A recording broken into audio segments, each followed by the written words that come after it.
जय गुरुदेव। अनंत कोटि ब्रह्मांड नायक सदगुरुदेव के चरणों में कोटि कोटि प्रणाम। बाबा रामदेव जी महाराज के चरणों में कोटि कोटि प्रणाम। सभी गुरु भक्तों को हर हर महादेव, शंभो शंकर, शंभो शंकर।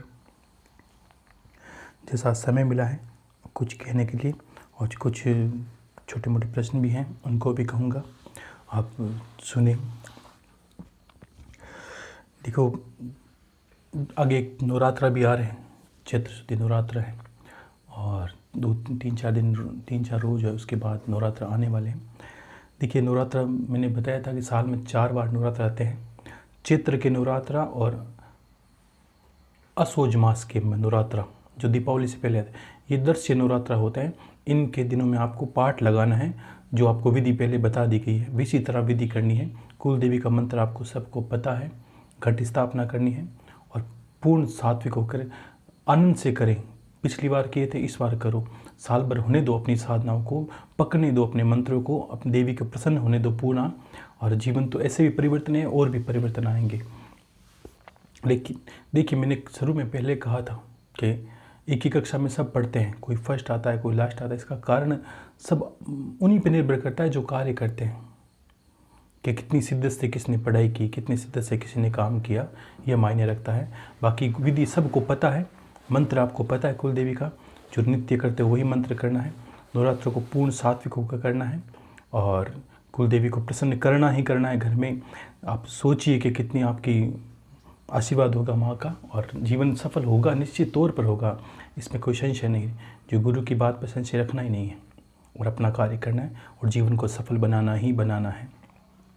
और कुछ प्रश्न हैं। एक प्रश्न बार बार आया था, गुरुदेव मेरी बेटी है जो ससुराल वाले उनको परेशान करते हैं, सभी ससुराल वाले उनको तंग करते हैं, भला बुरा कहते हैं। देखिए, ये काफ़ी एक समस्या है आजकल लोगों में। पिछले दिनों में क्या हुआ कि शादी का एक विधान टूट सा गया। अब लोगों को सत्य बताऊं, शादी का अर्थ ही नहीं पता है, क्योंकि हम जिनको शादियां बोलते हैं वहाँ होता क्या है। एक बड़ा सा फंक्शन होता है, ढेर सारा खाना, ढेर सारे लोग खाते हैं, जिनको हमने प्रोग्राम कह दिया, और लड़का लड़की स्टेज पे बैठे हैं। कोई मर्यादा, बिना मर्यादा के जो शादियां हो रही है उनको बढ़ावा दिया जा रहा है। उनकी ना तो वहाँ पर कोई देवी स्थापना होती है, ना वहाँ पर कोई पूजन होती है। झट से जो पंडित है कर्मकांडी, देखो उनकी गलती नहीं है, हम क्या चाहते हैं वो तो वैसा ही करते हैं। और सत्य बताऊं तो आज हम चर्चा कर ही रहे थे कि कम से कम शादी के अंदर 5 घंटे लगने चाहिए, जबकि ये भी लगता है 7-7 घंटे। एक शादी को संपन्न होने में 7 घंटे पति पत्नी की जो फेरे पड़ते हैं, 7 घंटे कम से कम पहुँचाओ। सभी देवता का आह्वान होता है, 7 जन्मों के मंत्र होते हैं, कुछ पति के होते हैं, कुछ पत्नी के होते हैं, किसी को कुछ नहीं। आजकल क्यों रिश्ते टूटते हैं? क्योंकि हमने शादी कोर्ट में की, वहाँ कबूल है कहा, और जहाँ कबूल है वहाँ तलाक भी होगा ही होगा। क्यों? कि उस शादी में कोई आशीर्वाद नाम की चीज़ ही नहीं है। बच्चियाँ भाग जाते हैं और शादी 100 रुपये में शादी हो जाती है। एक माला उसको पहनाई, एक माला इसको पहनाई, बीच में अग्नि जला देते हैं, इसको पता ही नहीं अग्नि क्यों जलाते हैं। और वैसी शादियों का अंत वैसा ही होगा, ठीक है ना। और उनके लिए आज के जो बच्चियाँ हैं, उनके लिए तो एक शादी विवाह एक मजाक सा हो गया है। 10 दिन साथ रहे, मैं इसको छोड़ना चाहती हूँ, मैं इसको छोड़ना चाहती हूँ। गलती लड़कियों की है, उतना भी लड़कों की है, और उतना ही परिवार वालों की है कि हम अपने परिवार को, आप देते क्या हो। मैंने शुरू से कहा कि आप मैंने कहा कि एक जंगल में एक शेर शिकार करता है, किसी जानवर को मारा, उसने खाया, लेकिन अपने खाने के बाद भी बहुत कुछ छोड़ देता है दूसरे जानवर को खाने के लिए। इसका अर्थ क्या है कि आप जिंदगी छोड़ के जाने वाले हो, जाओगे। हर इंसान अपनी नई पीढ़ी के लिए भागता है कि उनको आप देख के क्या जानने वाले हो। संस्कार क्या है, क्या शादियाँ होती है, क्या पत्नी पत्नी के रिश्ते होते हैं। हम उसी धर्म के हैं जहाँ पर हमें 7 वचनों में बांधा जाता है, 7 जन्मों में बांधा जाता है, और यहाँ कहते हो 7 दिन में छोड़ना चाहते हैं। क्यों? कि इससे ये पता चल जाता है कि हमारी जो शादियाँ हुई थी, विवाह जिसको बोला है, उसमें देवताओं का कोई योग था ही नहीं। क्यों? ना तो कोई घर के कुल देवता थे, ना कोई कुल देवी थी, ना हमें गोत्र का पता है। ऐसे ही पंडित हो गए हैं, सब कुछ बिखर सा गया है सब कुछ। और गलती सबसे पहले हमारी है। हम अगर कह देते जो शादी करवाने वाले पंडित है कर्मकांडी, वो गलती नहीं करते। हम कह देते आपको बस पूरे फेरे करने हैं, 7 घंटे लगे चाहे 10 घंटे लगे, तो नियमितता हो निभता। और जहाँ देवताओं की साक्षी में, जहाँ शादी में देवताओं को आशीर्वाद मिलता है, वहाँ हमारे पुराने बुजुर्ग जो परिवार हैं, दादा दादी, तलाक नाम का कोई शब्द ही नहीं था, रिश्ते टूटने का नाम ही नहीं था। पूरा निभाते, सुख दुख में साथ देते, जीवन के अंत समय तक चलते। और आज तो इतनी अश्लीलता फैल गई है, ना तो स्त्रियों में वो सभ्यता रही है, ना पुरुषों में वो सभ्यता रही है। ना छोटी बच्चियाँ क्या कपड़े पहन के बाज़ार में घूमते हैं, क्या लड़के हैं, कैसे कैसे बाल कटवाने होते हैं, कैसे कैसे बाल पता नहीं चलता। कभी कभी देखते हैं इधर उधर तो पता नहीं चलता ये इंसान का बच्चा है, ये है क्या। आधे सर कटे हुए, आधा जानवरों को काटते हैं आजकल लोग, वैसे ही इनकी सर पे कपड़े होने, मतलब ये क्या है। हम किससे सीख रहे हैं? कौन है हमारा आइडियल, कौन है हमारा आदर्श जिसके अनुसार हम कार्य किए जा रहे हैं? ऐसा कौन आदर्श है इन लोगों का? क्यों? क्या हमने ध्यान देना बंद कर दिया। एक फ़ोन है जिससे मैं बोलता हूँ, एक फ़ोन है जिससे आप सुनते हो, और एक फ़ोन वही है जिससे पूरे गांव में अश्लीलता भी फैलती है।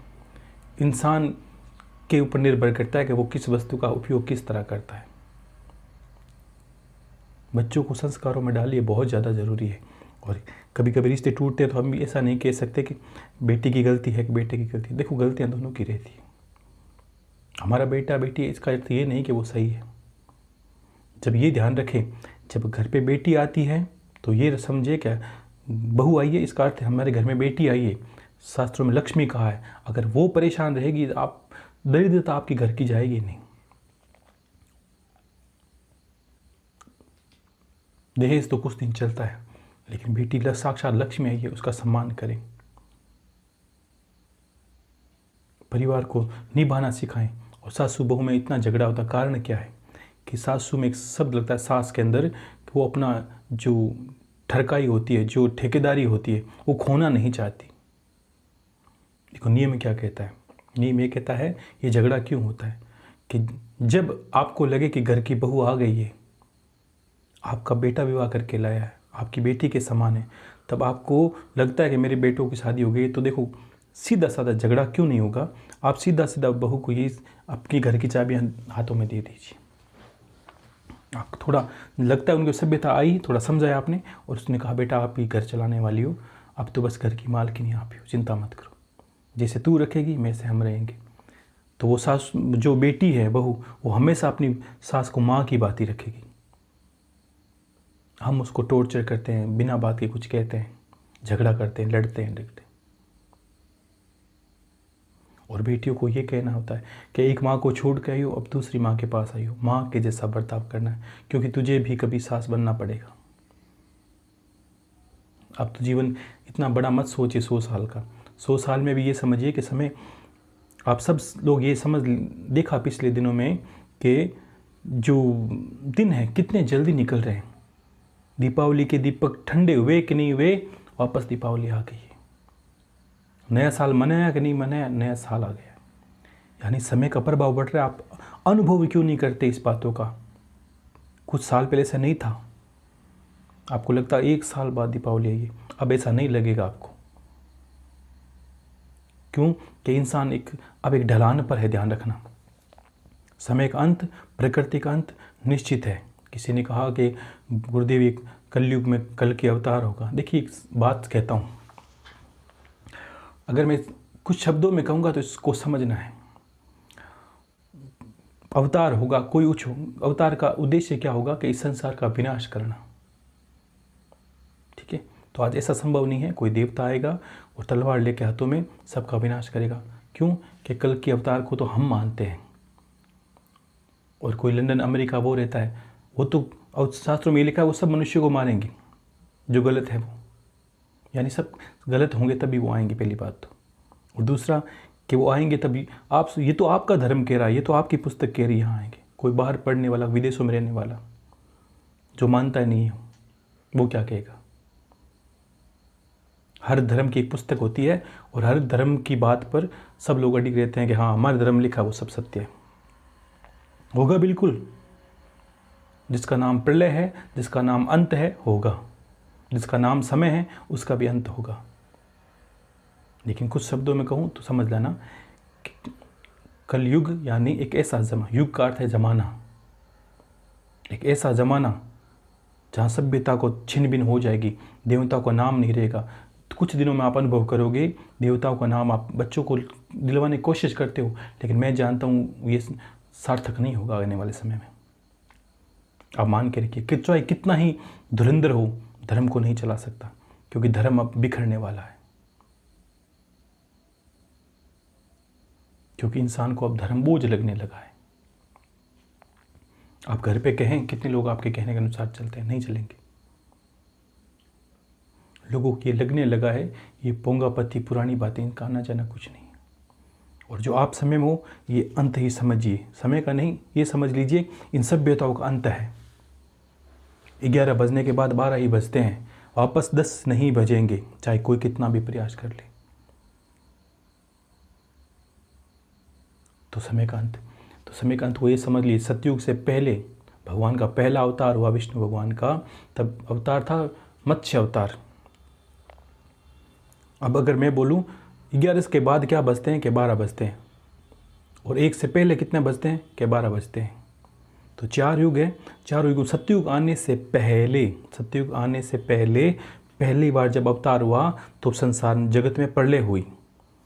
इसी को कलयुग समझ लीजिए आप। क्यों कि प्रलय हुई, और वो प्रलय किस थी? प्रकृति में एक ही प्रलय होगी, ध्यान रखना। ये निश्चित तौर पर कोई दुनिया कुछ भी कहे, सबकी बात एक दिन मिथ्या चली जाएगी। इस प्रकृति के अंदर जल की प्रलय होगी, पहले भी हुई थी, अब भी होगी। एक जल ही मात्र है जो सबका भ्रम मिटा देगा, सब धर्मों का। उसमें ये नहीं चलता, पानी यहाँ चलता है, विदेशों में चलता है, समंदर यहाँ है वहाँ है, और भूभाग पर 75% भाग में जल है, वही आपका अंत है। जब प्रलय हुई तब भगवान ने राजा सत्यव्रत को, जो सत्यवादी थे, एक को, और उसमें कथा हुई, कथा को यूँ समझ लीजिए सूक्ष्म में कि राजा सत्यव्रत जब सूर्योदय होने वाला था, जब सूर्य भगवान को जल अर्पित करने जा रहे थे, तब क्या हुआ कि एक हाथों में जल नदी से लिया तो हाथों के अंदर छोटी सी मछली आ गई, और मछली आ गई तो उन्होंने मछली को नीचे छोड़ा वापस जल के अंदर, तो मछली रोने लगी, आप मुझे बाहर मत छोड़े, बड़ी बड़ी समंदर में मछलियाँ हैं, वो मुझे खा लेगी, आप धर्म का पालन करने वाले हो, मुझे बचाइए। तो राजा ने सोचा, दया आई, उन्होंने अपने कमंडल में उस मछली को डाल लिया, उस कमंडल में मछली को डाल लिया। तो फिर क्या हुआ कि कमंडल में मछली को डालने से वो तो घर लेके चले गए, लेकिन जैसे ही घर लेके गए तो क्या हुआ कि वो मछली रात रात में बड़ी होने लगी, उस कमंडल में माँ नहीं रही थी, समा नहीं रही थी। तो क्या हुआ, तो वापस मछली वो सुबह चिल्लाने लगी, मुझे इससे बाहर निकाली, इस पात्र में मैं आ नहीं रही हूँ, ये पात्र मेरे लिए छोटा पड़ रहा है। तो राजा ने उस कमंडल से मछली को निकाला, अपने घर का महल का जो सरोवर था उसके अंदर डाल दिया, और सरोवर में डाला, लेकिन वो मछली फिर रात रात में बड़ी हो गई, सरोवर से बड़ी हो गई, घर का जो नहाने का था। तो राजा ने कहा कि राजन मुझे इससे बाहर निकालिए, इसमें तो मैं तो इसमें सांस नहीं ले पा रही हूँ। तो राजा ने वहाँ से उठाया और कैसे करके जलाशय था पास में, उसमें डाल दिया, लेकिन फिर वो 24 घंटे में बड़ी हो गई, जलाशय में आ नहीं रही थी। हे राजन मुझसे इसे बाहर निकालो, मैं तो इसमें आ ही नहीं रही हूँ। तो राजा ने देखा ये तो एक एक दिन में इतना बड़ा विस्तार शरीर का कर रही है, तो ये मछली साधारण नहीं हो सकती। तो उन्होंने कहा, हे भगवान आप कोई माया हो, कुछ हो जो मुझे समझ में नहीं आ रहा है, ऐसा कोई नहीं है जो एक दिन में इतना आकार ले ले। तब भगवान विष्णु ने उसको दर्शन दिए और कहा कि आज से 7 दिन बाद जल प्रलय होने वाली है, प्रकृति का अंत होने वाला है, इस पृथ्वी का अंत होने वाला है। उस प्रलय को सतयुग से पहले की प्रलय जाने, और 4 युग हैं, ठीक है ना, वैसे ही। और आप सारी जो आपके निजी हैं या ज़्यादा कोई जीव जंतु जो भी जोड़े हैं, जो भी अब तुमसे जो भी लिया जाता है साथ में ले ले, और एक नौका बना, उस नौका में तुझे 7वें दिन प्रलय होगी, यहाँ से समंदर को तू नौका में लेके आ जाना सबको, वहाँ जीव जंतु जो भी तेरे पास है, कोई पौधों के बीज हैं, जो भी तुमसे लाया जाता है वो सारा ले ले, और यहाँ नाव में बैठ जाना, और मैं 7वें दिन यहाँ आऊँगा, मेरे मछली का जो सींग होता है उसके ऊपर ये नौका चलेगी, और मैं इस नौका से तुम्हें पार करवा दूँगी जल प्रलय को। और भगवान विष्णु का पहला अवतार मत्स्य अवतार यही था। संसार की प्रलय जल से ही होगी निश्चित तौर पर, इसमें कभी दो राय नहीं है। क्यों कि पंचतत्व ही ईश्वर ही है, ध्यान रखना। नहीं तो आप ऐसा विचार ना करें, कोई ऐसा अवतार आएगा और आप सोचिए कि इस तरह ज़माना है, किस तरह अंत किया जा सकता है, संभव नहीं है। तो एक साथ ही अंत होगा तो इसी तरह होगा, क्योंकि जो मोबाइल चलाते हो आप समझते हो, इसके अंदर बहुत ज़्यादा अगर कुछ चला जाए डाटा तो आपको लास्ट में इसको फॉर्मेट ही करना पड़ता है। तो वैसे ही भगवान इसका अंत करेंगे समय का। तो ये जो समय चल रहा है कितना फास्ट हो गया, कितना लोग क्या क्या करने लगे, इतनी अश्लीलता फैल गई है। कुछ लोगों को तो देखा ही नहीं जाता, कुछ लोगों से बातें ही नहीं की जा सकती, कहीं रोड पे चला नहीं जा सकता, शर्म आती है, उनको नहीं आती, देखने वाले को नहीं। लड़कियां कपड़े पहनती है, किसी कपड़ों पे कटाक्ष नहीं है, लेकिन ये क्या है? स्त्री का गहना है लज्जा, शर्म, हया, और आप वापस कटाक्ष ऐसे करते हो पुरुषों पर के आपने देखने की दृष्टि नहीं, आपको नहीं दिखना चाहिए। लेकिन कौन कहे सबको आज़ादी है,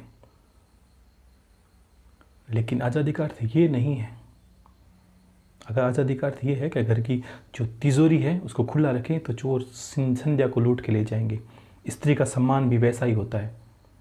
तो आप इसका अनुभव करेंगे इन दिनों में कितने गलत कार्य बढ़ गए हैं, और सब इनकी मर्यादाओं की तोड़ने की वजह से, स्वतंत्रता देने की वजह से। स्वतंत्रता का अर्थ ये खाइए पिए, स्वतंत्रता तो भारतवर्ष में पहले ही थी। भगवान राम के बगल में बैठी है सीता, सब देवताओं के बगल में बैठी है, महादेव के बगल में बैठी है माता गौरा, ये स्वतंत्रता ही है। अगर ये कहती है हम अपने आप की रक्षा कर लेंगे तो फिर इतने कार्य क्यों हो रहे हैं? एक पुरुष नाम का इंसान आपके साथ चाहिए जो आपकी रक्षा कर सके, क्योंकि स्त्री एक गहने की बात ही होती है। मर्यादा चली जाती है तो इंसान का बहुत आत्मदाह भी ऐसे होते हैं, बहुत बच्चों के साथ कुछ गलत होता है, आत्मदाह कर लेती है। क्या करें? क्योंकि जिन्होंने इज्जत को समझा है, मान मर्यादा को समझा है, उनके लिए जीना दुश्वार हो जाता है। हम पहले से संयम करें। पुरुषों में तो मान लीजिए 80% या 50% तो मान मर्यादा रही नहीं। बोलने की शैली में, उनको देखने की दृष्टि में उनकी मलिनता आ गई है। दोनों बराबर ही चल रहे हैं, लेकिन सोचिए कि ये यहाँ है, आगे इसका अंत क्या होगा। कुछ सालों में ये विदेशों में चलता था, वैसे कपड़े चलते थे। भारतवर्ष ने सभ्यता अपना ही नहीं है, भारतवर्ष ने सभ्यता खोई है। आप इसको कुछ भी कहें, संत बढ़ गए, चाहे कुछ भी बढ़ गया होगा, कथाएं बढ़ गई, सब कुछ बढ़ गया, लेकिन भारतवर्ष ने सभ्यता खोई है। अपने अनुभव करके देख लीजिए आप। क्योंकि एक इंसान को नहीं देखना चाहिए जो समाज के अंदर है, उनको नई आने वाली पीढ़ियों को देखना चाहिए कि वो कैसा चलन कर रही है। यानी आप तो चले जाओगे, ये पीढ़ियाँ रहेगी, वही सभ्यता को संभालेगी। उनको देखने से पता चल जाता है कि आपके साथ क्या होने वाला है। ये ठीक वैसे ही कि इंसान कितना अच्छा जिया है, इसका अर्थ ये नहीं निकाल सकता कि वो अपनी बढ़ाई करे या लोग उसको माने। उसके अंत समय में, उसके जनाजे के साथ, उसकी मृत्यु के समय उनका कितना लोग पीछे रहते हैं, कितने लोगों को रुदन आता है, ये निर्भर करता है कि उस इंसान ने जीवन कैसा जिया है। उसका जन्म लेना नहीं बताएगा, उसकी मृत्यु बताएगी उसको वास्तव में लोगों ने, कितनों ने प्रेम किया है। आज आप बच्चों को देखने जाते हो तो मैंने पहले भी कहा था, फिर भी कहता हूँ, कभी बच्ची के लिए लड़का देखने जाते हो तो 100 बार देखिए, लेकिन ध्यान रखिए लड़की के लिए लड़का देखने जाए तब ये अनुभव करें कि लड़के को मत मिले, लड़के के पहले मित्रों को मिले। ये बात आप गांठ बांध लेना। क्यों? कि लड़का वैसा ही होगा जैसे उसके मित्रों की संगत होगी। अन्यथा चोर की माँ होगी, वो भी ये कहेगी मेरा बेटा तो राजा ही है, क्योंकि हर माँ के लिए उसका बेटा राजा ही हो, चाहे वो डाकू ही क्यों ना हो। उसके पिता भी यही कहेगा, वो उसको गलत नहीं कहेंगे। लड़की के लिए लड़का देखने जाते हो तो सबसे पहले उससे मित्रों को देखिए कि कहाँ उठता है, कहाँ बैठता है, क्योंकि उसकी संगत होगी वैसा उसका कार्य होगा, क्योंकि मित्रों से वो छुप नहीं सकता। अगर उसके मित्र नशा करते हैं तो आपको मान लेना है कि वो नशा ही करेगा, ठीक है ना। और वैसे ही अगर लड़का अच्छा है, आप अपने पुत्र के लिए लड़की देखने जाते हो तो सबसे पहले उसकी माँ को देखिए। इसका अर्थ ये नहीं, आप थोड़ा अलग से समझना, क्योंकि लड़की के जो गुण होते हैं सबसे ज़्यादा माँ से, आप ये मान लीजिए कि माँ का प्रारूप ही होती है वो। अगर उसकी माँ का चाल चलन, उसकी माँ की सभ्यता, बोलने की शैली, उसका परिवार कुटुंब को बोले अच्छा हुआ, तो निश्चित तौर पर रिश्ता कर लीजिए आप। लड़की को देखने की आवश्यकता ही नहीं है आपको। लड़के की शादी क्यों करते हैं? कि घर में लक्ष्मी आए। ऐसे करके भी रिश्ते टूटते नहीं। एक पहले इतनी अच्छा इसमें भी मैं आपको छोटी बात कहूँ कि एक पिता था, उसकी एक लड़की थी। एक पिता, उसकी एक लड़की, काफ़ी सालों के बाद एक ही लड़की उसकी संतान अकेली थी, ठीक है। उस लड़की के बाद में 2 लड़के भी हो गए उसके, लेकिन काफ़ी सालों बाद लड़की हुई तो उस लड़की को प्रेम ज़्यादा करता था, बहुत प्रेम करता था लड़की से, क्योंकि उसकी सबसे पहली संतान लड़की थी और बहुत सालों बाद हुई। उसके बाद उसके 2 लड़के भी हो गए। तो लड़की की शादी की। लड़की को इतने प्यार से उस पिता ने रखा, रुपया पैसा सब कुछ हाजिर था उसके।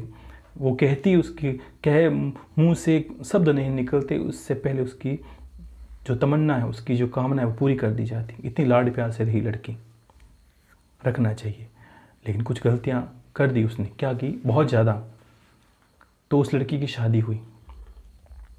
सामने वाला परिवार बहुत शालीन, बहुत अच्छा, पिता ने खुद देखा, ठीक है। अब पिता ने खुद देखा और उस लड़की की शादी की। उस लड़की की शादी हो गई। होने के बाद कुछ दिन के बाद जब वो पिता उसके ससुराल गया लड़की के, तो क्या देखता है? उसकी सास है वो उससे बोलती नहीं है, उसका ससुर उससे बात नहीं करता, उसका जो देवर है वो, जो एक शब्द होता है राम राम सा या प्रेम भाव होता है जो संबंधों में होता है, संबंध के अंदर रिश्तेदारों में, वो था नहीं। किसी ने उसको पसंद नहीं किया। उसने देखा क्या बात है, शादी के बाद, लड़की की शादी उसके बाद आज आया हूँ, मेरे रिश्तेदार हैं, मुझसे प्रेम से बात नहीं करे, सब मुझे देख कर मुँह लटका रहे हैं, कोई मेरे मुँह चिढ़ा रहा है, कोई ढंग से बात नहीं करता। तो ऐसा कर करके जो लड़की का ससुर था वो भी उसको देखकर उठ के चला गया घर से बाहर। तो उसने देखा कुछ बात है, तो वो क्या गया, उसने अपनी बेटी के कमरे में गया। ज्ञानी था पिता, तो पूछा बेटा क्या बात है, कोई मुझसे बात क्यों नहीं कर रहा, क्या किया तूने? कि पिताजी आप जानते नहीं हो, ये जो मेरी सास है वो सास नहीं है, डायन है। कहा ठीक है। और ससुर, उसका तो पूछो मत, वो तो डायन के अनुसार ही कार्य करता है, 1% उसमें लक्षण नहीं है। वो मेरे ससुर कहूँ उसको मुझे शर्म आती है कि वो मेरा ससुर है। तेरा देवर, मेरा देवर तो किसी काम का नहीं, बिल्कुल नाकारा, नालायक। ननद का तो पूछो ही मत। सब के सब रिश्ते गंदे। मुझे इनमें रहने में घिन आती है, मुझे इनसे बात करने में घिन आती है। और पति तो इनका ही पिट्ठू है, ये कहते हैं वैसा ही करता है, मैं तो ज़्यादा मुंह नहीं लगाती, छोटा मोटा काम कर ले, तो नहीं तो मैं कमरे से निकलती नहीं, भाड़ में जाए सब। तो पिता ने देखा बात तो कुछ और है। क्यों? कि देखिए सभ्यता, सोचिए अगर आप सत्य हो तो एक इंसान, अगर आप कभी कोई काम पड़े तो एक इंसान आपको गलत कहता है तो कोई बात नहीं, हो सकता है वो गलत होगा, 2 कहें तो हो सकता है वो गलत होंगे, आपका ज्ञान अच्छा हो या वो आपको समझ नहीं पाए। अगर 10-15 इंसान आपको गलत कह दें, इसका मतलब ये समझ लीजिए कि अब आप ही गलत हो, अब आपको सच्चाई सिद्ध करने की आवश्यकता नहीं है। तो उस पिता ने ये समझ लिया कि इतने रिश्ते गलत हैं, इसका ये नहीं हो सकता। उसने पति तक को गलत ठहरा दिया, तो कुछ बोला नहीं, क्योंकि उसे पता है ये एक झटके में ज्ञान दे दिया जाए वैसा है नहीं। तो उसने वापस उस लड़की की सास को कहा कि भाई मैं अपनी बेटी को कुछ दिन ले जाना चाहता हूँ। तो सास ने बड़े हाथ जोड़े, आज ले जा, कल ले जाने वाले भाई आप तो आज ले जाइए इसको, कुछ घर में शांति आए। तो उसने बोला नहीं, क्या कहे, रिश्तेदार था। वो अपनी बेटी का बिस्तर डाला और जो सूटकेस था लेके चला गया। अब बेटी को वहाँ रखा घर पर, ठीक है ना, और वहाँ पर वो तो आराम से रह रही है, कोई दिक्कत नहीं, कहने वाला कोई है नहीं। और उसकी जो सासू जो भाई थे उनकी भी शादियाँ हो गई, वो उनके पास से थी, वहाँ भी उन ससुराल वालों की बुराइयाँ करती। और धीरे धीरे देखो, लड़की की शादी हो जाती है तब ये संभव है कि उसका पीहर धीरे धीरे उसकी चाहना कम करने लगता है। माता पिता करते हैं, उसके ना भाई जो भौजाइयाँ होती है वो वहाँ तक रिश्ता रहता नहीं है इतना लंबा। तो उनकी जो भौजाइयाँ थी, भाभियाँ थी, उनको लगा होगा 5-10 दिन के लिए आई है, 10-15 दिन हुए और वो पूछने लगी, आप जाओगी नहीं ससुराल? क्या नहीं, मैं तो कभी नहीं जाऊँगी, मैंने उनको शक्ल नहीं देखना। तो उन जो भाभियाँ थी उन्होंने बोलना बंद कर दिया कि ये तो हमारे सर पर मूंग दलने आई है, अब जाएगी नहीं कभी। तो एक दिन लड़की ने पिता को कहा कि पिताजी, जब से मैं आई हूँ अब मेरी भाभी अभी मेरे मुंह से सही बोलती नहीं है, भाई भी नहीं बोलते हैं, एक आप हो और एक माँ है। तो पिता ने उसको समझाना उचित नहीं समझा। क्या समझा है उसको गलत? क्योंकि जिसने मस्तिष्क में ये मान लिया था कि मैं सही हूँ, बाकी सब रिश्ते गलत हैं, लाड प्यार में पली बड़ी थी। तो पिता ने कहा, बेटी मैं कुछ करता हूँ, ठीक है। और पिता ने रात भर सोच कर सुबह उस बेटी के पास अकेले बैठे कि बेटा, मैंने इधर उधर गया, मेरा कोई मित्र है, वो बड़ा तांत्रिक किस्म का इंसान है, बहुत कुछ जानता है, मंत्र विद्या, ये तंत्र विद्या, वो बड़े बड़े रिश्तों को सुधार देता है। तो कि पिताजी फिर क्या कहा उसने? तो मैंने तुम्हारी सारी बात उस बताई, था कोई नहीं, उसने अपने मन से कहा कि मैंने तुम्हारी सारी बात उसको कही। उसने कहा, तुम्हारी बेटी बिल्कुल सही है, तुम्हारी बेटी बिल्कुल सही, उसमें कोई दोष नहीं है, ससुराल वाले ही राक्षस हैं, वो गलत हैं। तो वो बेटी खुश हुई कि पिताजी मैंने बोला था ना, वो ज्ञानी इंसान है, उसने परख लिया, मैंने कहा था ये सब नीच है, ठीक है ना, और मैं एक ऐसा मंत्र दूंगा तुम्हें। उसके पिता ने झूठी बात कैसे बनाई? उसने कहा कि मेरा जो मित्र है जो तंत्र करता है, उसने कहा मैं तुम्हें ऐसा मंत्र दूंगा कि वो बेटी करेगी और ससुराल वाले उसके कब्जे में हो जाएंगे, सब उसके कहे अनुसार करेंगे, सब उसके वश में हो जाएंगे। कौन स्त्री ऐसा नहीं चाहती?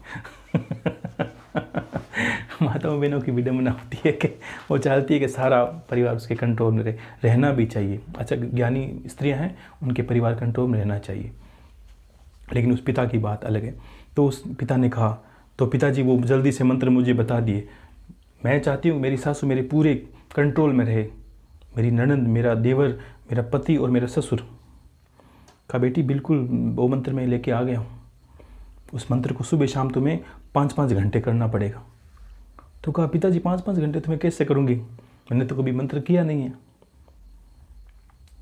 उसका कोई दूसरा इलाज नहीं, उपाय नहीं, क्योंकि उसको पता था कि मंत्र है ही नहीं। तो पिता ने कहा करना तो ऐसे ही पड़ेगा बेटी, और कुछ परहेज हैं उसके अंदर। कि पिताजी मंत्र उसको बोले कोई और वो कर ले कि बेटी, उसने ये कहा कि बेटी नहीं कर सकती, तो पिता भी मान्य है, मैं यहाँ तेरे नाम से मंत्र करूँगा 1 महीने, ठीक है ना, 1 महीने 2 महीने मान लीजिए, मैं तुम्हारे लिए यहाँ पर 2 महीने मंत्र करूँगा, तुम्हें बस कुछ चीज़ों का पालन करना है। मंत्र मैं यहाँ करूँगा, तुम्हें उस पर नियम पे चलना है, हर मंत्र का नियम होता है। कहाँ पिताजी मैं चल लूँगी। कि बेटी पहला नियम क्या है, तुम्हें कोई कुछ भी कह दे, जब तक मैं मंत्र कर रहा हूँ तुम्हें बोलना नहीं है, कुछ भी मुंह से शब्द नहीं बोलना है,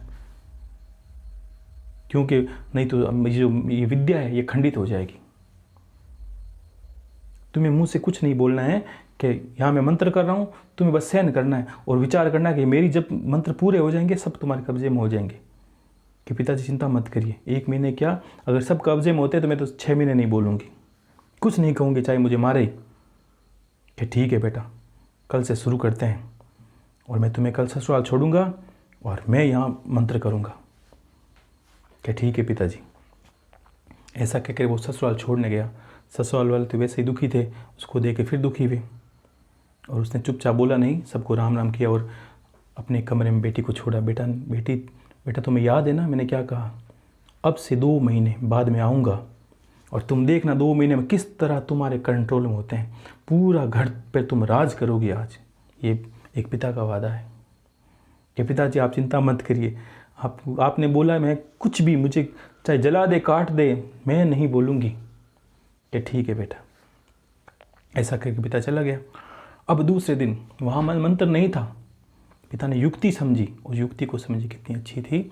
और बेटी दूसरे दिन सुबह सुबह जल्दी उठी, उठ के सास ससुर को चाय देने के लिए कमरे में दे गई। और वह कभी उसने चाय बनाई नहीं थी। सास ने देखा आज कौन सा सूरज इधर से निकला है, और ये ऐसी भड़का हुई स्त्री, बेटी चाय लेके आई है। कभी इसने जीवन में लोटा नहीं उठाया, चाय कैसे लेके आई है। ससुर ने कहा देख कहीं जहर तो नहीं मिला दिया, सास को बोला। तो सास ने उस गिलास को उठा के उसके मुंह पे दे मारा कि तेरे हाथों से चाय नहीं पीनी।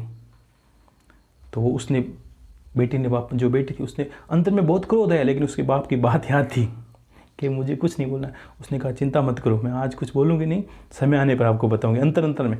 और चुपचाप जो साफ़ी ली, झाड़ू मसूता करके उसको साफ़ कर लिया और उठ के चली गई। ससुर ने कहा ये कैसी बात है, ये तो एक कहते थे तब 10 सुनाती थी, आज ऐसे कैसे होगा कि चुपचाप चली गई, ये कैसी बात हो गई।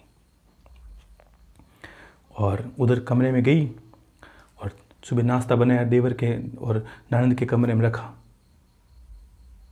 तो देवर ने यही बात की, तुम आज से खाना नहीं है, तुम ले जाओ। उसने थालियाँ प्लेटें फेंक दी। उसने फिर उठाई, सबको साफ। उसने अंतर में किया मैं तुम्हें आप समय आने पर जवाब दूंगी। चुपचाप चली गई। सब ने विचार किया ये कैसे हो गया आज। घर में और 2-3 बातें, दिन भर कुछ भी कहते वो बोलती नहीं थी और चुपचाप काम करती। 10 दिन के अंदर ऐसा हुआ कि ससुर जी को लगने लगा कि मेरी अब बहू नहीं रही, वो उसमें परिवर्तन आ गया है। अब जैसी बुझ बहू मुझे चाहिए वो बस बहू यही है। और धीरे धीरे सुबह वो चाय लाती, ससुर प्रेम से पीता।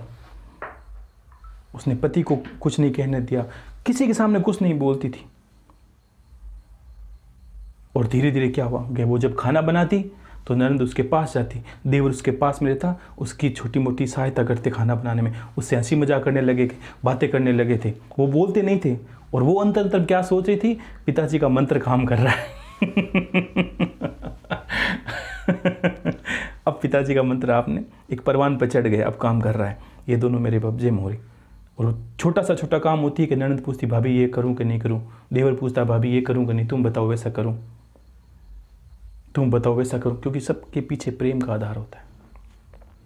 और ससुर सुबह उठता कि बस मेरी बहू चाय लाएगी वही चाय पीऊँगा, मैं तो चाय नहीं पीऊँगा। और सासू भी यही कहती। धीरे धीरे सासू भी, अड़ोस पड़ोस वाले आते हैं, भाई मेरी बहू तो जब से पीर जाके आई है, पहले बच्ची थी, नादान है, हो सकता है गलती हो गई, लेकिन आजकल तो मेरी बहू के बिना मुझे 1 मिनट नहीं सोया है घर के अंदर। और वो अंदर अंदर मैं खुश होती बेटी कि देखो पिताजी का मंत्र मेरे काम कर रहा है। अब मेरी सासू जी खुद तो बुराई करती थी, आज लोगों के सामने भलाई कर रही है। और धीरे धीरे ऐसा होने लगा कि शाम को जब एक ही दुकान में काम करते थे, जब पिता शाम को आता, उसका पति, जो लड़की का पति और देवर सबको कहता कि ऐसा सब रुपया दिन भर कमाई लाके और सबके सामने कि ये बहू तू इसको रख दे बेटा अंदर, और तुम्हें जो चाहिए उसमें ले लेना। और रोज़ शाम को आता और अपनी बहू के लिए मिठाई लेके आता, लड़के को बोलता कि कुछ लेके आ बेटी के लिए, कुछ पान लेके आ, जो भी कुछ प्रेम था। और उसके ठुठाट होने लगे। 1 महीने के अंदर उसने अंदर में देखो प्रेम बढ़ रहा है, हो क्या रहा है। और उसने कहा पिताजी का मंत्र तो अब काम कर रहा है, उसको तो भूल जाइए, 1 महीना हुआ अभी तक तो। और सारा घर बहू से पूछो, चाबियाँ दे दी उसको, सब कुछ बहू के हाथ में हो गए। और 2 महीने बीत गए। सोचिए उस घर की क्या दशा होगी। 2 महीने बीते और पिताया उसके घर उसको लेने के लिए, और वही पिता उसके घर में प्रवेश किया और वही संबंधी थे। उन्होंने बड़े प्रेम से हाथ, आइए संबंधी जी घर पे बैठिए, बेटा नाश्ता लेके आओ। उसका बेटा, उसका दामाद, उसके ननद, सारे कुछ आए उस चारों तरफ। तो पिता ने समझ लिया कि बेटी ने सबको जीत लिया है, और कहा कि भाई क्यों आए हैं आप, कि बस अब काफ़ी दिन हो गए, चाहता हूँ बेटी की याद आ रही है तो 10 दिन बेटी को लेके जाऊँ। तो संबंधी जी ने पैरों पकड़ के बोला कि आप चाहे कुछ भी करो, अगर बेटी को नहीं ले जाओ, आप यहाँ तो 1 दिन रुक जाइए, प्रेम है तो ठीक है ना। अब 5 दिन मैं चाहता हूँ कि आप घर पे यहीं आ जाएगी, हम लोग बातें करेंगे बेटी बेटी। अब हमें तो बहू के बिना एक दिन ही नहीं सुहा है घर पर। वो ननद कहने लगी नहीं मैं तो भाभी को नहीं भेजूँगी, देवर अलग रोने लगा कि नहीं भेजूँगा। सास कहती भाई मेरे तो अब साथ बहू के बिना घर मन ही नहीं लगे, मैं तो नहीं रहूँ 1 मिनट ही। तो पिता मुस्कुराए, अंदर बोला नहीं। कहते तो भी क्या मुझे याद आ रही, क्या आप याद आ रही है, ऐसा करिए कि आप ले जाइए और मेरा छोटा लड़का या छोटी लड़की साथ में चलेगी, रात आती भी घूम ले, सुबह वापस ले जाएंगे। तो कहा मैं बेटी से पूछता हूँ अपनी। वो कमरे में गया चुपचाप, अपनी बेटी से पिता मिल रहा है और पूछा बेटा कि पिताजी पूछे मत, क्या मंत्र दिया आपने, अब तो सब इतने प्रेम हो गए।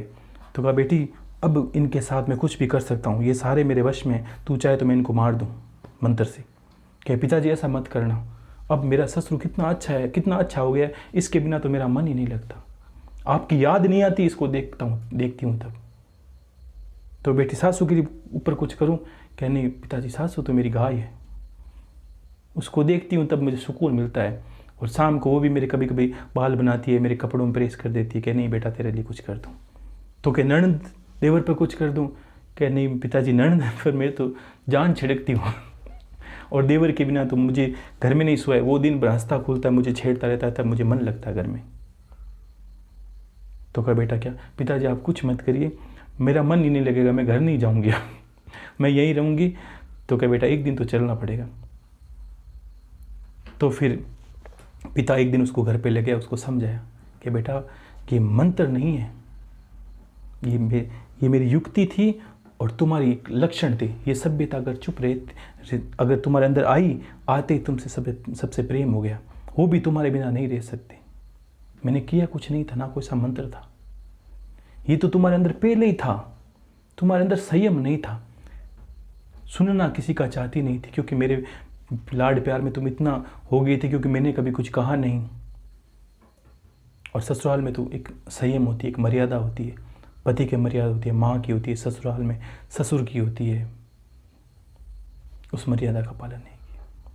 क्यों कि हम ऐसे लक्षण देते नहीं हैं बेटियों को, हम उसकी सह देख लेते हैं, दोनों पक्षों को देखे बिना निर्णय ले लेते हैं और रिश्ते तोड़ देते हैं। मैंने कहा उन रिश्तों का क्या आधार है जो कोर्ट कचहरी में होते हैं, तो कोर्ट कचहरी में जहाँ कबूल होता है वहाँ तलाक भी होता है। और हमारी भारतीय सभ्यता में ऐसा नहीं होता, कहीं आप सोचिए तलाक नाम का शब्द था ही नहीं, ये कुछ ही दिनों में आया, ये शब्द ही नहीं था। पंडित को शादी कौन करवाए, आज तो वकील शादी करवाते हैं, बताइए आप, पंडित की पढ़ाई तो धरी पड़ी है। तो ऐसे गुण हैं हमारे अंदर, ऐसे ऐसे लक्षण हैं। लक्षणों का विस्तार हम करते हैं क्या, हम सब पीढ़ियों को देख के जाते हैं, ये हम पे निर्भर करता है। तो अपने बच्चों को संस्कार अच्छे दें, उन्हें गुणवान बनाएं, ताकि आपका नाम भी रहे पीछे को लेने वाला सभ्यता से। और एक प्रश्न है, किसी ने कहा गुरुदेव में कोई साधना क्षेत्र में प्रगति करना चाहता है तो क्या करें। देखिए साधना क्षेत्र में प्रगति के लिए मैंने क्या कहा था पहले, हर साधनाओं के नियम होते हैं, एकाग्रता होती है इसमें। आपने लिखा है कि कभी कभी साधना में मन भटकता है, कोई माला में मन नहीं लगता। देखिए ज़्यादा अगर साधना करते हो आप और मन भटकता है तो एक त्राटक विधि होती है, आपने देखा हो पौराणिक विधि, आजकल तो कौन करता है।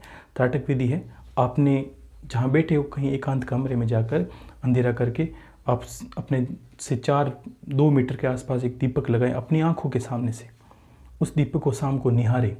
ऐसे ध्यान से भी एकाग्रता आती है, जो मैंने विधि बताई। नित्य शाम को अकेले बैठते हो और फिर भी आप मंत्र करते हो, तो आपकी ऊर्जा शक्ति का विस्तार करना है और एकाग्रता बढ़ानी है, तो आप त्राटक विधि से, जो दीपक की त्राटक विधि होती है, गाय के घी से दीपक करें और आंखों के सीध में रखें। और उसको देखना कैसा है, शुरू में 1 मिनट देखें, आंखें पल के कम झपकाने का अभ्यास रखें। शुरू में 10 मिनट 5 सेकंड देखेंगे तो पानी आएगा, फिर रोकें, फिर बंद कर लें आंखें, फिर करें रुक के। और इसका अभ्यास 10-20 दिन करोगे तो आपको अनुभव ही बहुत ज़्यादा होंगे। और आंखें बंद करने के बाद भी आंखों में उजाला रहना शुरू हो जाएगा, क्योंकि ये पता चलता है कि आपकी ऊर्जा शक्ति बढ़ रही है और वो साधनाओं में आपके काम आएगी जब आप अनुभव करोगे देवी देवताओं का। उसमें मन भी एकाग्र हो जाता है साधनाओं में। ऐसे भी कर सकते हैं। बाकी साधनाएं मैंने तो कोई विस्तार से बताई नहीं है, फिर भी आपका प्रश्न है तो मैंने, हो सकता है आप कोई करते होंगे, तो यही था प्रश्न। और बाकी प्रश्न तो समय अनुसार लेते ही हैं, लेकिन आपको ध्यान रखना है नवरात्रि अच्छी करनी है, माँ को खुश करना है। जीवन में सारे काम ऐसे ही हो जाएंगे, कोई बड़ी बात नहीं है। एक सादे सब सदे, सब सादे सब जाए।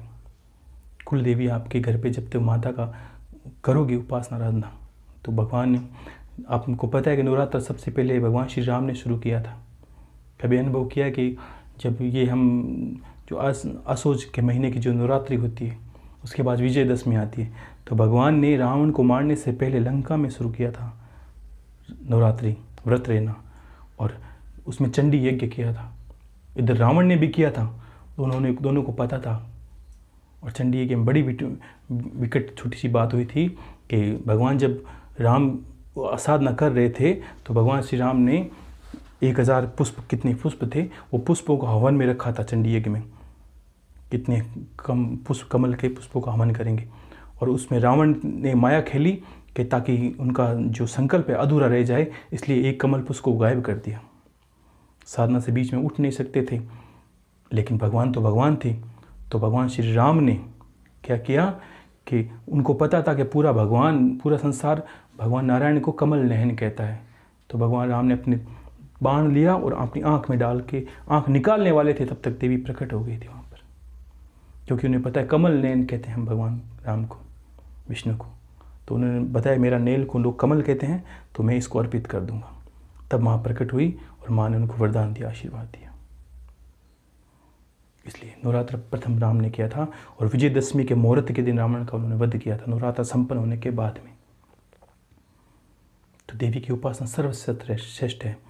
जब भी जीवन देखो कैसा ही संघर्ष करते हैं, हमें एक वस्तु की आवश्यकता पड़ती है, वो है शक्ति की। चाहे हमें लोगों से झगड़ना पड़े, चाहे लड़ना पड़े, संसार से लड़ना पड़े, विचारों से लड़ना पड़े, हमें शक्ति की आवश्यकता होती है। और वो शक्ति साल के में 4 महीने, ये जो 4 नवरात्रा के अंदर ही जो मिलती है, उतनी पूरे वर्ष में नहीं मिलती। इस दौरान हम अपनी आराध्य देवी, हमारी कुल देवी की उपासना साधना करते हैं, तो सबसे पहले हमारे अंदर शक्ति आती है। और वो शक्ति नकारात्मक चीज़ों को दूर रखती है हमसे, हमारे जीवन में सहयोग कार्य करती है, बहुत ज़्यादा। अभी तो करने शुरू किए हैं, करते ही रिजल्ट मत देखिए, लेकिन चिंता ना करिए, बदलाव है और होगा। जितनी माँ प्रसन्न होगी सारे कार्य होंगे। तो वैसे वैसे आपको करना है, जीवन में सफल बनाएं सबको, और अपने कार्य क्षेत्र को समझें, अपनी जिम्मेदारियों को समझें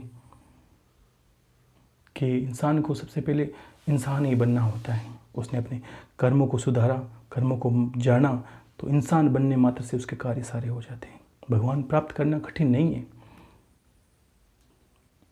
लेकिन उस तत्व को जानना, उस परमात्मा को तत्व से जानना, परमात्मा के विराट रूप को जानना। भगवान आपने सोचा वो इतना ही नहीं है कि ना वो मूर्ति के अंदर है, वो चराचर में है, कण कण में है। आप जितनी दृष्टि बढ़ाएंगे, अपनी जो भावनाओं का विस्तार करेंगे, जो अपने ज्ञान का विस्तार करेंगे, तब आप इतना ही पाएंगे कि आपने जब मूर्ति में समझा, वो मूर्ति से बड़ा हो गया। अब वो प्रकृति के अंदर विराजमान है, पंच तत्वों में है, जड़ चेतन में है। आपके ज्ञान का विस्तार होगा, तब आपको कण कण में समझ में आएगा। और उस वक्त आपकी ये बात सिद्ध हो जाएगी कि एक राम दशरथ का बेटा, दूजा घटघट माही बैठा, तीजे नाम का सकल बसारा, और चौथा राम है जगत से न्यारा। ये राम नहीं, ये आपकी अवस्था है। तब आपको किसी मंदिर, किसी द्वारे की आवश्यकता नहीं पड़ेगी, आप इष्ट में लीन ही हो जाओगे। जो भक्ति करते हैं, तब ये इष्ट की भक्ति ऐसी होती है, पहले नाम से शुरू करते हैं, शिव शिव शिव, फिर उसके नाम की स्तुतियाँ, फिर उसको ध्यान करना, फिर उसमें लीन हो जाना, आंखों बंद में उसको देखना, बस उसमें खोते रहना। बस इसी से प्राप्ति हो सकती है, कोई बड़ी विडंबना नहीं है। बस थोड़ी एकाग्रता, थोड़ा व्यक्तित्व निखारना। मैंने क्या कहा था, परमात्मा को प्राप्त करने से पहले आपको हमें इंसान बनना पड़ता है, इंसान के कर्तव्य को समझना पड़ता है। एक सच्चे मनुष्य के कर्तव्य क्या होते हैं, आपको परोपकारी बनना पड़ता है, लोगों के हित की सोचना होता है। एक मैंने कहा था कि आप समझिए कि एक अच्छा इंसान क्या करता है, अपने घर की सोचता है, और उससे अच्छा होता है वो पड़ोसी की सोचेगा, और अच्छा होगा वो गली की सोचेगा, और अच्छा होगा पूरे मोहल्ले की सोचेगा, और उससे भी श्रेष्ठ होगा पूरे गांव की, पूरे शहर की, पूरे संसार की सोचेगा। ना वो किसी धर्म में उलझा रहेगा, बस उसको तो सब मनुष्यता दिख रही है सब जगह। भगवान ऐसा थोड़ी कि हमें धारण कर लिया तो वो हमें एक धर्म को मान के वो चले, उसको प्रकृति की चिंता है। किसी धर्म में, किसी सभ्यता में वो नहीं अटका। ये तो हमारे अलग अलग है पंथ हैं जिस पर हम चलते हैं, इसमें भी दोष नहीं है। अपने जिसने जो माना धर्म का प्रारंभ उसमें आप निर्वाह करिए, उसमें भी आपको पुण्य मिलता है। लेकिन आपकी दृष्टि बड़ी होगी तब आपकी जाति धर्म से बहुत ऊपर उठ जाओगे आप। परमात्मा सब इनसे ऊपर उठा है। आप सोचते हैं कि हम अगर ऐसा सोचे कि हम हिंदू हैं या हम भारतीय हैं तो हम परमात्मा ने सबसे पहले हमारे ठेका ले रखा है, तो हम गलत सोचते हैं। पर कहीं जन्म ले, किसी का नाम ले, वो चाहे, हर इंसान भगवान को याद करते वक्त ऊपर की ओर देखता है। तो सोचिए, उसे पता है कि सब मुझे आवाज़ लगा रहे हैं, चाहे किसी धर्म के हो, किसी भी वाणी में हो, किसी भी। आपको क्या लगता है कुछ विदेशों में मानने वाले क्या परमात्मा को याद नहीं करते? वो किसी रूप को याद करें। मैंने क्या कहा था कि आप चाहे किसी इष्ट को माने, शिव पे आके सब खत्म होता है। आपने जो मूर्ति बनाई है वो कंकर से बनी है, पत्थर से बनी है, और एक ही शब्द है कंकर कंकर, शंकर शंकर। चाहे वो किसी धर्म का हो, शिव तो सब जगह ही है। और विदेशों में तो प्रमाण ही मिल जाते हैं कि कहीं खुदन करें, शिव की मूर्ति तो मिलेगी ही मिलेगी आपको। तो ऐसे अनंत जन्मों के पुण्य होते हैं।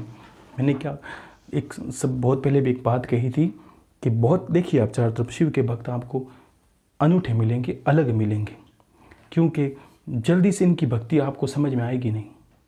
और इनकी समझ में आएगी तो क्या समझ में आ जाएगा? मृत्यु और मोक्ष के देवता हैं, आपको सब समझ में आ जाएगा। तो आपको अपने इष्ट की भक्ति ऐसे ही करें ताकि उसको परम मान के करें। उसमें ये नहीं कि उसको छोटा उसको बड़ा। आप, मैंने क्या कहा, मैं शिव को मानता हूँ तो मैं तो, आप कृष्ण का कहेंगे तो भी मैं उनको शिव ही मानूंगा, आप विष्णु का कहेंगे मैं शिव मानूंगा, आप हनुमान जी का कहेंगे मैं उनको शिव ही मानूंगा, आप माता का कहेंगे तो भी मैं माता को शिव ही मानूंगा, माता को भी जल अर्पित करके ओम नमः शिवाय बोलूँगा। क्योंकि अब मेरी दृष्टि में वो भेद नहीं रहा। गुरु की आज्ञा से, गुरु के शब्दों से भेद नहीं है। मुझे पता है कोई कुछ भी कहे क्या फ़र्क पड़ता है। देवी का मंदिर हो या हो द्वार का धाम, सब में एक नूर समाया और सब हैं एक समान। हमारी दृष्टि अलग है, कोई फ़र्क नहीं पड़ता। जो हमारी कामनाएं पूरी होती है उस विश्व शक्ति से, उस पराशक्ति से पूरी होती है। एक दक्ष प्रजापति ने एक जब यज्ञ किया था भगवान शंकर को अपमानित करने के लिए, तब देवताओं को आहुतियाँ दी और शिव को उसी सभा में बिठा कर रखा। शिव को आहुति नहीं दी, लेकिन उस यज्ञ कुंड से जिन जिन ग्रहों ने, जिन जिन देवताओं ने आहुतियाँ स्वीकार करी, वो यज्ञ कुंड से निकले और महादेव के चरणों में आहुतियाँ डाली।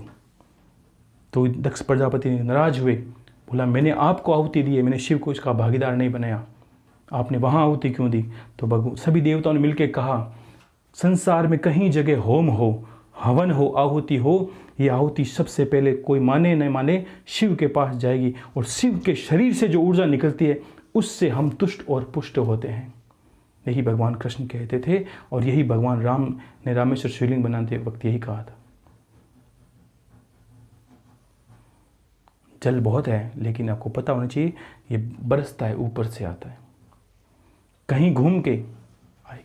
तो इसमें ये नहीं देखना कि इसका ये भ्रम ना निकल जाए कि मेरे इष्ट तो विष्णु हैं, मैं शिव को अब शिव बड़े मान लिया है। आपको शिव को ही विष्णु ही मानना है। आप समझिए कि सब जगह विष्णु ही विष्णु है। आपके इष्ट माँ हैं तो सोचिए शिव ही माँ हैं। अब शिव शिव नहीं रहे, अब शिव माँ बन गए। अपने इष्ट को ही सब जगह देखना इस तरह, क्योंकि इष्ट को छोटा समझने से हमें दोष लगते हैं। ठीक है, और भक्ति करें। जब भी मुझे समय मिलेगा मैं कहूँगा, और नवरात्रा बड़े ध्यान से करें और माँ को प्रसन्न करें। बाकी गुरु भाई जी आपको छोटी मोटी चीज़ें बता देंगे। खुश रहिए सभी। हर हर महादेव। शंभो शंकर, शंभो शंकर।